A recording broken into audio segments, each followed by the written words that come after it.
தட்டை, சீடை, முறுக்கு, ரிப்பன் பக்கோடா, அதிரசம், என்ன வேணாலும் செய்யுங்க. ஒரே ஒரு 5 லிட்டர் இதய மந்த்ரா கடல் எண்ணெய் பேக் ஒரு மாசம் முழுசுக்கும் அத்தனை சமையல் முடிச்சு விடலாம். இதய Mantra. Sainath Builders ready to occupy new flat for sale in Selayur and Rajakilpakka. அது பாஜக கூட்டணியா அதிமுக கூட்டணியா முதல்ல அதை அவங்க தெளிவுபடுத்தணும். தமிழ்நாடு சட்டமன்ற பொதுத் தேர்தல் இங்கே அதிமுக தலைமையில் கூட்டணி இருக்கிறதா நாம் நம்பிக்கிட்டு இருக்கிறோம். பாஜக தலைவர்கள் பாஜக கூட்டணின்னு சொல்கிறாங்க, என்டிஏன்னு சொல்கிறாங்க.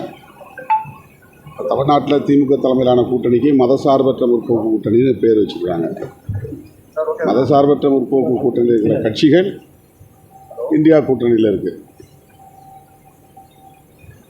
இப்போ தமிழ்நாட்டில் அதிமுக பாஜக ரெண்டும் சேர்ந்து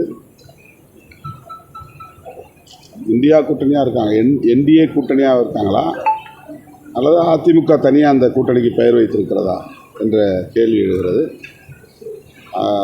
அதிமுகவும் பாஜகவும் மட்டுமே இப்போது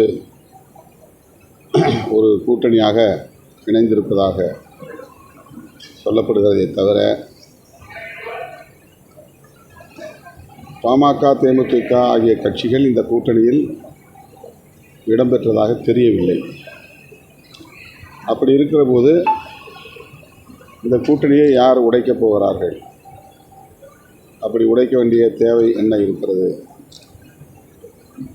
இந்த கேள்வி எழுதுகிறது. இது இயல்பாக எழுதுகிற கேள்வி. பாஜக பாமக இருக்கிற இடத்துல நாங்கள் இருக்க மாட்டோங்கிறது ஒரு நிலையான நிலைப்பாடாக எடுத்திருக்கிறோம். பாஜக இல்லாவிட்டால் ஏன் நீங்கள் அதிமுக பாஜக கூட்டணி உடைக்க விரும்புகிறீங்க? இப்போ உடைக்க விரும்புகிறதே இப்போ நீங்கள் தான். ஊடகவியலாளர்கள் தான் உடைக்க விரும்புகிறீங்க. அவங்க 2 பேரும் ஒரு கூட்டணியாக இருக்கிறாங்க. அவங்கள ஏன் உடைக்கணும்? அவங்க 2 பேரும் ஒன்றா இருக்கிறதுல நமக்கு எந்த கசப்பும் இல்லை. அதிமுக எச்சரிக்கையாக இருக்கணுங்கிறது என்னுடைய வேண்டுகோள். அவ்வளோதான். அதிர்ச்சியான ஒன்று, அதில் திரைத்துறையை சார்ந்தவர்களும் பாதிக்கப்பட்டு இருக்கிறார்கள் என்று தான் நான் பார்க்கிறேன். அவர்கள் இதை தொழிலாக செய்கிறார்கள், வருமானம் தேடுகிறார்கள், நாட்டை பாழாக்குகிறார்கள் என்று நான் குற்றம் சுமத்த விரும்பவில்லை. நடிகர்கள், நடிகைகள் உட்பட புகழ்பெற்றவர்கள் கூட போதை பழக்கத்திற்கு ஆளாகி அடிமையாகி சீரழிகிறார்கள் என்பது கவலையளிக்கிறது. எனவே தமிழ்நாடு அரசு மதுக்கடைகளையும் மூட வேண்டும், இதர போதைப் பொருட்கள் புழக்கத்தையும் தடுக்க வேண்டும். இதற்கு கூடுதலாக கவனம் செலுத்த வேண்டும். தனி உளவு பிரிவை உருவாக்கி ஏற்கனவே இருந்தாலும் கூட